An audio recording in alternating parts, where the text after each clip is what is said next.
Assalamualaikum warahmatullahi wabarakatuh. Kami mahasiswa PPG Prajabatan Gelombang 1 2023 LPTK Universitas Lampung dalam mata kuliah Pemahaman Peserta Didik dan Pembelajarannya. Di sini kami dari kelompok 3 yang beranggotakan Intan Sylvia Dewi, Kinanti Cahyaning Tias, Kurnia Sintia Mukni, Kurnia Zunita Trisnani, dan Nabila Ayunda Sarah. Dan di sini kami akan memaparkan hasil diskusi dari kelompok kami. Soal yang pertama yaitu bagaimana penerapan teori behavioristik, teori sosial kognitif, dan teori konstruktivisme di dalam kelas. Baik, langsung saja di soal yang nomor pertama. Teori behavioristik. Sebelumnya, teori belajar behavioristik adalah teori belajar yang mengedepankan perubahan perilaku peserta didik sebagai hasil proses pembelajaran. Terjadinya perubahan tingkah laku peserta didik ini diakibatkan oleh adanya interaksi antara stimulus dan respon. Contoh penerapannya di dalam kelas yaitu yang pertama, guru harus menyusun materi atau bahan ajar secara lengkap, dimulai dari materi sederhana sampai materi yang kompleks. Yang kedua, guru lebih banyak memberikan contoh berupa instruksi selama mengajar. Yang ketiga, saat guru melihat ada kesalahan, baik pada materi maupun pada peserta didik, maka guru akan segera memperbaikinya. Yang keempat, guru memberikan banyak drilling dan latihan agar terbentuk perilaku atau pembiasaan seperti yang diinginkan. Yang kelima, evaluasi berdasarkan perilaku yang terlihat. Yang terakhir, guru dituntut memiliki kemampuan memberikan penguatan baik dari sisi positif maupun dari sisi yang negatif. Baik, yang selanjutnya yaitu teori belajar kognitif. Teori belajar kognitif lebih mementingkan proses daripada hasilnya. Pembelajaran kognitif merupakan gaya belajar aktif yang fokusnya memaksimalkan potensi otak. Contoh penerapannya di dalam kelas yaitu yang pertama, guru meminta peserta didik untuk merefleksikan pengalaman mereka melalui pembuatan jurnal atau laporan harian tentang kegiatan apa saja yang mereka lakukan. Yang kedua, mendorong diskusi berdasarkan apa yang diajarkan dengan meminta peserta didik untuk menjelaskan materi pembelajarannya di depan kelas dan ajak peserta didik lainnya untuk mengajukan pertanyaan. Yang ketiga, membantu peserta didik menemukan solusi baru untuk suatu masalah, mengembangkan cara berpikir kritis. Yang keempat, meminta peserta didik untuk memberikan penjelasan tentang ide atau pendapat yang mereka miliki. Yang kelima, membantu peserta didik dalam mengeksplorasi dan memahami bagaimana ide-ide bisa terhubung. Dan yang terakhir, meningkatkan pemahaman dan ingatan peserta didik melalui penggunaan visualisasi dan permainan dalam menyampaikan materi. Yang terakhir, teori belajar konstruktivisme. Dalam teori belajar konstruktivisme, belajar adalah kegiatan aktif di mana peserta didik membangun pengetahuan dan pemahaman baru, mencari maknanya berdasarkan apa yang dipelajari atau sesuai pengalaman yang nyata. Contoh penerapannya, yang pertama, mencari tahu apa yang sudah peserta didik ketahui dan pikirkan terkait pelajaran dengan memperbanyak komunikasi. Yang kedua, menciptakan rasa ingin tahu peserta didik melalui pertanyaan. Yang ketiga, memberikan kesempatan bagi peserta didik untuk menyampaikan ide dan gagasannya. Yang keempat, memahami metode belajar apa yang paling sesuai dengan kebutuhan peserta didik. Yang kelima, melibatkan peserta didik dalam berbagai kegiatan di kelas seperti diskusi kelompok dan sebagainya. Baik, memasuki soal yang nomor 2 yaitu model-model pembelajaran pada prinsip konstruktivisme. Di sini ada 3. Yang pertama yaitu model belajar penemuan atau inquiry learning. Yang kedua model jigsaw. Yang ketiga model investigasi kelompok atau group investigation. Baik, langsung saja yang pertama yaitu model inquiry learning.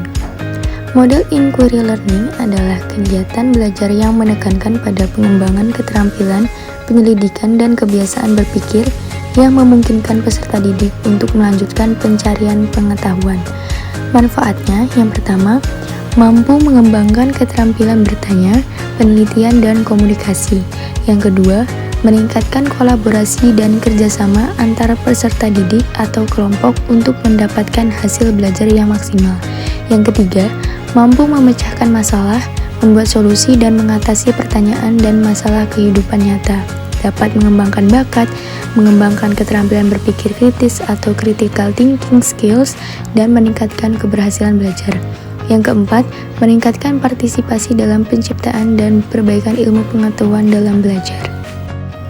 Langkah-langkah pembelajaran inquiry learning. Yang pertama, peserta didik yang mengajukan atau merumuskan sendiri pertanyaan. Yang kedua, menyelidiki suatu hal dalam berbagai situasi. Yang ketiga, peserta didik melakukan analisis dan memberikan deskripsi dalam menemukan hal-hal yang sudah diselidiki. Yang keempat, mempresentasikan hasil temuan baik secara lisan ataupun tertulis. Yang kelima atau yang terakhir yaitu proses evaluasi. Peserta didik merefleksikan tentang informasi dan pengetahuan yang diperoleh. Yang kedua yaitu model jigsaw. Model jigsaw adalah suatu model pembelajaran di mana para peserta didik bekerja dalam kelompok-kelompok kecil untuk saling membantu satu sama lain dalam mempelajari materi pelajaran. Manfaatnya yang pertama meningkatkan hasil belajar, yang kedua meningkatkan daya ingat, yang ketiga dapat digunakan untuk mencapai daya penalaran peserta didik dalam tingkat tinggi, yang keempat mendorong tumbuhnya motivasi intrinsik atau kesadaran individual, yang terakhir meningkatkan hubungan antar manusia. Langkah-langkah pembelajaran jigsaw. Yang pertama, guru menyampaikan tujuan dan motivasi peserta didik. Yang kedua, guru menyajikan informasi. Yang ketiga, guru mengorganisasikan peserta didik ke dalam kelompok-kelompok belajar. Yang keempat, guru membimbing kelompok bekerja dan belajar. Yang kelima, guru mengevaluasi hasil kerja. Yang keenam, guru memberikan penghargaan. Yang terakhir yaitu model investigasi kelompok atau group investigation adalah salah satu bentuk model pembelajaran kooperatif yang memiliki titik tekan pada partisipasi dan aktivitas peserta didik untuk mencari sendiri materi atau segala sesuatu mengenai materi pelajaran yang akan dipelajari. Manfaatnya, yang pertama dapat melatih peserta didik menerima pendapat orang lain, yang kedua bekerja sama dengan teman yang berbeda latar belakang atau heterogen, yang ketiga membantu memudahkan peserta didik menerima materi pembelajaran. Langkah-langkah pembelajaran investigasi kelompok atau group investigation. Yang pertama, guru membagi kelas menjadi beberapa kelompok yang heterogen. Yang kedua, guru menjelaskan maksud pembelajaran dan tugas kelompok yang harus dikerjakan.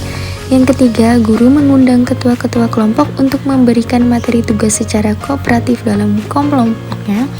Yang keempat, masing-masing kelompok membahas materi tugas secara kooperatif dalam kelompoknya. Yang kelima, setelah selesai, masing-masing kelompok yang mewakili menyampaikan hasil pembahasan. Yang keenam, kelompok lain dapat memberikan tanggapan terhadap hasil pembahasannya. Yang ketujuh, guru memberikan penjelasan singkat bila terjadi kesalahan konsep dan memberikan kesimpulan. Yang terakhir yaitu evaluasi dalam pembelajaran investigasi kelompok. Baik, yang selanjutnya atau yang terakhir ke soal yang nomor 3 yaitu rencana untuk meningkatkan motivasi para siswa yang ada di kelas dengan gambaran Samuel berusia 10 tahun yang bekerja keras untuk menjaga harga dirinya pada tingkat tinggi, tetapi memiliki rasa takut akan gagal yang kuat. Nah, menurut kelompok kami, rencana yang digunakan untuk mengatasi rasa takut akan kegagalan yang kuat pada diri Samuel dengan cara yang pertama, guru dapat melakukan komunikasi secara halus kepada Samuel bahwa kegagalan bukanlah akhir, tetapi kegagalan adalah awal dari sebuah kesuksesan. Jika mengalami kegagalan, Samuel dapat mencoba lagi untuk mencapai hasil yang diinginkan. Yang kedua, guru dapat menumbuhkan rasa empati, kontrol diri, percaya diri, toleransi, dan berpikir positif terhadap diri Samuel. Yang ketiga, guru memberikan apresiasi kepada Samuel yang sudah berusaha dan bekerja keras.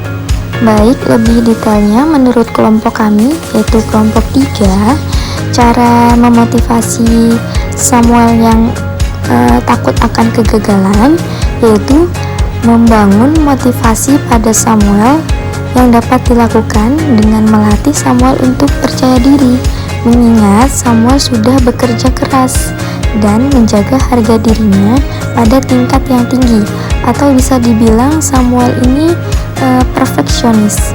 Sebaiknya guru memberikan apresiasi terhadap apa yang telah dilakukan oleh Samuel, berikan pujian atau penghargaan pada setiap hasil kerja Samuel, apapun itu hasilnya, baik salah, benar, karena ini dapat membuat Samuel dihargai dan bisa menguatkan mental Samuel agar percaya diri. Samuel juga memiliki rasa takut akan gagal yang kuat. Untuk itu, kita sebagai guru harus menanamkan pada diri Samuel bahwa kegagalan adalah kesempatan untuk belajar, dan ajarkan kepada Samuel cara mengatasi kegagalan. Jangan takut dan malu mengakui sebuah kegagalan, karena kegagalan bukanlah akhir, tetapi kegagalan adalah gerbang awal untuk menuju sebuah kesuksesan. Selanjutnya, berikan kalimat-kalimat positif atau pujian untuk Samuel, seperti contohnya, "Tidak apa-apa Samuel, Samuel gagal kali ini, tetapi Samuel sudah hebat dan sudah berani mencoba. Lain kali Samuel harus berusaha lebih keras lagi ya. Semangat untuk Samuel." Seperti itu.